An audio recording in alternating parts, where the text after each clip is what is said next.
Friends, শুভ জামাই ষষ্ঠী। তোমরা সব কেমন আছো? আশা করছি তোমরা সবাই খুব ভালো আছো, সুস্থ আছো। ফ্রেন্ডস, আমিও খুব ভালো আছি, সুস্থ আছি। ফ্রেন্ডস, আজকে একটা মজার জিনিস কী বলো দেখি। আজকে জামাই ষষ্ঠী বলে প্রকৃতি বোধহয় একটু শান্ত, একটু ঠান্ডা হয়েছে। যা গরম ছিল কি বলবো। দেখো এখন কি হাওয়া দিচ্ছে, গাছপালাগুলো দেখো, দেখলে বুঝতে পারবে যে কী হাওয়া দিচ্ছে, ফুরফুরে হাওয়া। আর তোমরা বাড়িতে জামাইরা আসছে, তাদের নিয়ে খুব আনন্দ মজা ঠাট্টা করো। আমার তো শাশুড়ি মা মারা গেছেন, আমাদের বছরে কিছুই হবে না। তা মা কিছু মিষ্টি ফিষ্টি, তারপরে মাংস টাংস এই সমস্ত টাকা পয়সা দিয়েছেন।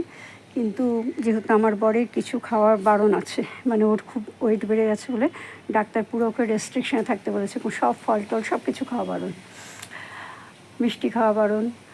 তো যাই হোক, ওই সব কথা থাক। হ্যাঁ, তোমরা কেমন আনন্দ করলে অবশ্যই আমাকে কমেন্ট করে জানিও। আর আমার ছোটো বোন, সে তো বম্বে থাকে, তার পক্ষে তার আসা সম্ভব না। ঠিক আছে, এখন তোমাদের দেখাই। দেখো আমার গাছের যে সার বানিয়েছি, আজকে নতুন করে বেড বানিয়েছি, সেগুলো সব তোমাদেরকে দেখাবো। এই দেখো, আজকে এটা নতুন বেড বানিয়েছি, এই বেডটা। আর এই যে এখানে দেখতে পাচ্ছ, এগুলো হলো সমস্ত নিচের যে বাগান ছিল, বাগানে যে কাঁচড়াগুলো আছে, মানে বাগানটা পরিষ্কার টরিষ্কার করার পরে যে সমস্ত নোংরা ফোংরাগুলো হয়েছিল, ওগুলো জল দিয়ে পচিয়েছিলাম। আজকে সকালে গিয়ে দেখি সমস্ত কুমড়ো গাছগুলো তুলে ফেলেছে। তো গিয়ে দেখি যে এই যে কাঁচড়াগুলো আছে, কাঁচড়াগুলোর তলে কিচকিচ করছে তোমাদের শামুক বাচ্চা। এবার প্রাণী হত্যা করা তো খুব পাপ, আর বিশেষ করে জামাই ষষ্ঠীর দিন আমার মনটা খুব খারাপ হলো। কিন্তু কী করব, গাছগুলো যে মরে যাবে, আমার এত কষ্টের সাধের গাছ। তাই জন্য আমি কী করলাম, ওর মধ্যে ব্লিচিং দিয়ে দিলাম। এবার কী করলাম, আর এইরকম যে কাঁচড়াগুলো ছিল, এই কাঁচড়াগুলোই নিচে দিয়েছি। কাঁচড়াগুলো দিয়ে তার উপরে শুকনো কিছু মাটি দিয়েছি। দেওয়ার পরে এই যে এইগুলো মাটিটা দেখছো না, এইটা হলো গোবর আর মাটি পুরো সমান সমান মিক্সড করে এখানে রেখেছি। সে গোবর আর মাটি দিয়ে এই বেডটা বানালাম। শুধু এই বেডটা বানাইনি, আমার গাছে তোমাদের বলেছিলাম না যে গ্রো ব্যাগগুলো, তারপরে সমস্ত যে এই যে ক্যারেট ফ্যারেট এই সমস্ত জায়গার সমস্ত মাটিগুলো সব ঝরে পড়ে গেছিলো। দেখাই, চলো সামনে থেকে দেখাই, তাহলে ভালো বুঝবে। এ দেখো, আজকে দুপুরবেলায় 3:30টার সময় এসে দেখি গাছগুলো পুরো ঝিমিয়ে গেছে। মানে কী অবস্থা গাছগুলোর, মানে মনে হলো আমার দেখে বোধহয় আর বাঁচবে না। তখন আমি কি করলাম, আর মাটিগুলো বেরিয়ে আছে তো ওই জন্য আরও সমস্যা আছে। এই যে এইখান থেকে এই যে গোবর আর মাটি সমান সমান করে মিশিয়ে সার করেছি, এই মাটিটাই এর মধ্যে দিয়ে দিয়েছি। তোমরা বললে বিশ্বাস করবে না, তোমাদের দেখাতে পারলাম না। তাই মাটিটা একটু গোবরটা একটু ময়েশ্চার ছিল, তার মধ্যে বাগান থেকে শুকনো মাটি তুলে নিয়ে এসে দিয়েছি। এইটা যখন এই ক্যারেটের মধ্যে যখন দিলাম, দেওয়ার পরে এই যে কলমি গাছগুলো ওই যে পেছন দিকটা, এই যে এই পাশে এটা যেরকম হেলে আছে, এরকম পুরো হেলে ছিল।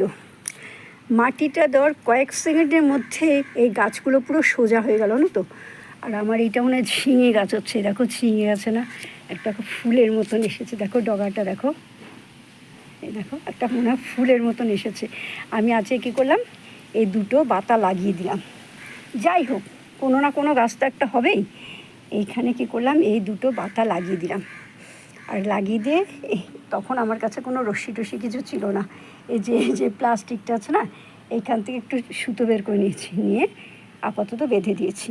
এই গাছটা যখন একটু বড় হবে, তখন এই বড় গাছটা ওই কোনায় যে পদ্ম গাছটা মরে গেছে দেখো, ওই গ্রো ব্যাগটাতে, বড় গ্রো ব্যাগটাতে দেবো। আর দেখো প্রত্যেকটা গ্রো ব্যাগে আমি সমস্ত গোবর আর মাটি দিয়ে যে সারটা তৈরি করছি, সমান যতটা মাটি ততটাই গোবর, শুকনো গোবর আর শুকনো মাটি দিয়ে করেছি। আর আজকে কি করেছি, আজকে সকাল আমি তো এখানে মাংস ধোয়া, মাছ ধোয়া জল এই আম গাছে আর বাতাবি লেবু গাছে একদম কম্পালসারি দেই।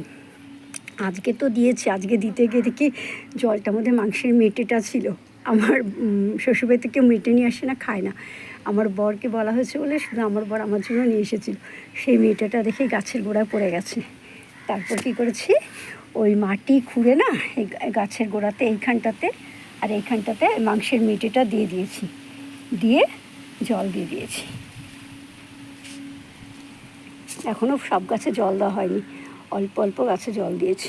দেখো তাতেই দেখো গাছগুলো কী সুন্দর তাজা হচ্ছে। আমিও কিন্তু না তোমাদের কথা শুনেই সবজি ধোয়া জল, চাল ধোয়া জল, সোয়াবিন সেদ্ধ, তারপর ডালিয়া ডাল ভেজে ওইটা যে জলটা হয় সেই জলটা, ভাতের ফ্যান সব কিছু ঠান্ডা করে আমি সমস্ত কিছু গাছে দিই। দেখো আমার গাছগুলো, এখানে করলা গাছে দেখো অনেকগুলো করলা এসেছে, কিন্তু করলাগুলো স্টে করছে না, সব ঝরে ঝরে পড়ছে। দেখো দেখো এখানে দুটো, এখানে একটা, এটাকে এগুলো আবার পেকেও গেছে, কিছুতে দাঁড়াচ্ছে না। কেন দাঁড়াচ্ছে না বুঝতে পারছি না। আসলে আমার মনে হয় ব্যাগে না মাটিটা কম বলে এরকম হচ্ছে। ঠিক আছে, তোমরা আমাকে একটু কমেন্ট করে জানিও তো যে কেন এরকম হচ্ছে।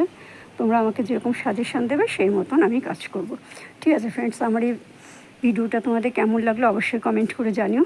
যদি ভালো লাগে তাহলে লাইক করো, শেয়ার করো, সাবস্ক্রাইব করো, আর পাশে থাকা বেলটা বাজিয়ে দিও। দেখা হবে আগামীকাল নতুন একটা ভিডিওর সাথে। ততক্ষণের জন্য তোমরাও সবাই ভালো থেকো, আমিও ভালো থাকবো। By, tata. ও আমি 3খানা শশার বীজ ভিজিয়ে রেখেছি। এই শশার বীজগুলো এই ক্যারেটে লাগাবো। এই ক্যারেটে শুধু শশার বীজই লাগাবো, আর কিচ্ছু লাগাবো না, দেখি কি হয়। ওইগুলো মনে হয় ঝিঙে গাছ। শশা গাছগুলো কি এই দুটো গাছ কি শশা গাছ?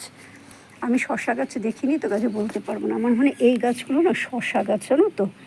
এই যে দেখো ছোটো ছোটো বেরোচ্ছে, শশা গাছগুলো পরে বেরোচ্ছে। ঠিক আছে, বাই, টাটা।